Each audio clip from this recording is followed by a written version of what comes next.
Before I start the video, I would like to say thank you for over 600 subscribers.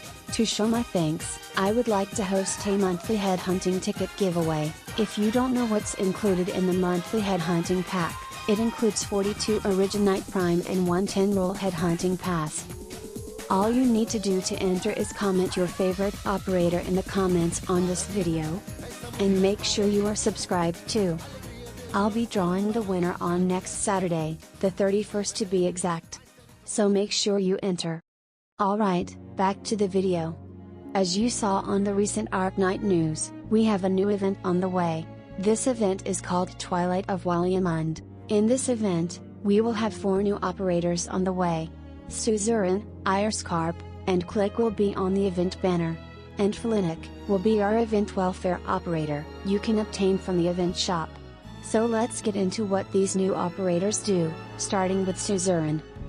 Suzuran is a 6-star support debuffer. She specializes in slowing the enemies while also applying the weakening debuff to enemies.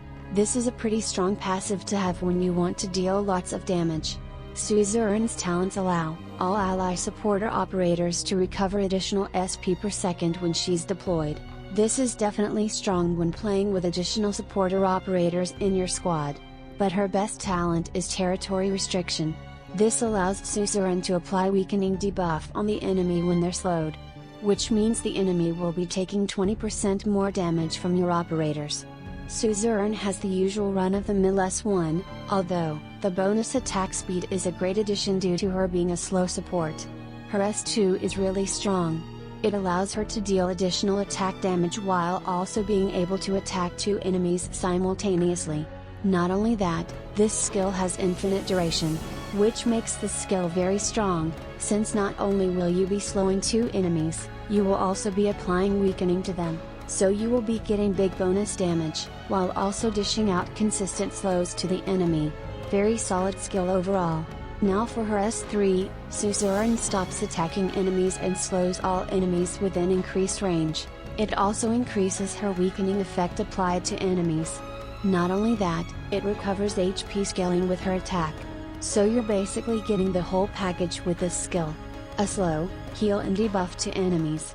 The only problem I find with this skill is its consistency. The high SP cost really does hinder, especially when comparing it to her S2. But in the right situation and position, it can be a very strong skill due to its large AoE range. Next, we have our new 5-star operator, Ayerscarpe. Ayerscarpe is an AoE range guard that also deals arts damage. He's actually got quite an awesome utility of being able to slow the enemy, so unfortunately for Frostleaf, she will probably get replaced. For his talents, Ayerscarpe allows nearby allies and himself gain bonus attack speed. This synergizes really well with his S1, due to it being SP charge on attack. His S1 is probably the strongest out of the 2 talents he has, due to being able to consistently slow the enemy while also dealing additional arts damage, to up to 3 enemies at M3. A really strong skill which is definitely worth using. His S2 allows Ayerscarpe to increase attack range and change his damage to arts. Not only that, every attack will deal additional arts damage to all enemies blocked by allies. This skill is pretty strong, especially against the more tanky enemies that have high defense. Only sad part about this is that you have to have enemies blocked to really take advantage of this, so some strategy is needed. And lastly, for the banner characters, we have Click.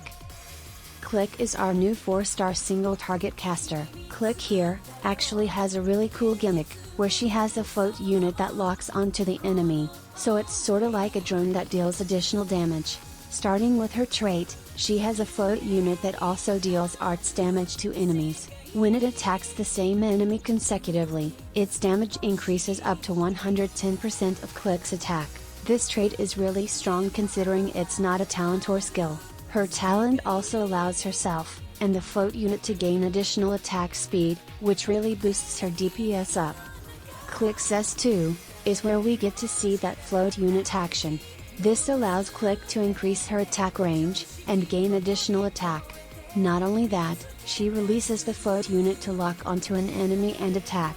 So basically it's a skill that allows you to lock onto a single enemy until the skill ends or the enemy is killed. Also, click and float unit have a chance to stun attacked enemies for a short duration. This is a really cool skill that we haven't seen before, especially due to the fact we can lock onto pesky enemies and apply focus crowd control to them. It's a shame that the float unit will be recalled once the skill ends. It would be funny if we could just lock onto the enemy until it actually died. Overall though, she is a very unique operator. And lastly we have Folinic. Folinic is our new 5-star healer welfare operator. She is basically a healer that can also be your DPS, a hybrid. Folinic's talent is similar to Blaze. She gains the resistance effect which reduces the duration of stun, cold, and freeze by 40 to 50%, but additionally she can receive reduced damage from natural environments. Folinic's S2 pretty much turns her into a DPS healer hybrid. She is able to fire shells that will recover HP equal to her attack to nearby allies. Additionally, it will deal a big chunk of arts damage to the enemies. This skill can prove to be pretty strong if you invest in it. It's especially good when you need some extra DPS while also supporting your other operators.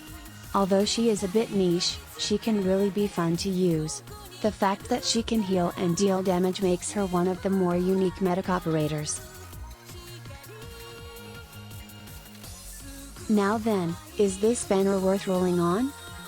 It's hard to say. In my opinion, if you already have Angelina, or planning to buy her from the certificate store, then it's fine to pass up on this banner. But if you don't, then this banner has more added value. Keep in mind, now that our banners are coming out in a different order to the CN server, we never know when some of the more impactful operators are coming, so it's a good idea to plan in advance before going all in on this banner.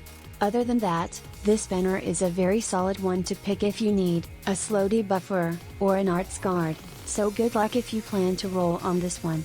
Do tell me what operators you managed to get. Alright, I hope this video helped you. If you have any questions be sure to ask. Also, make sure to enter the giveaway on this video. Thanks for watching and good luck.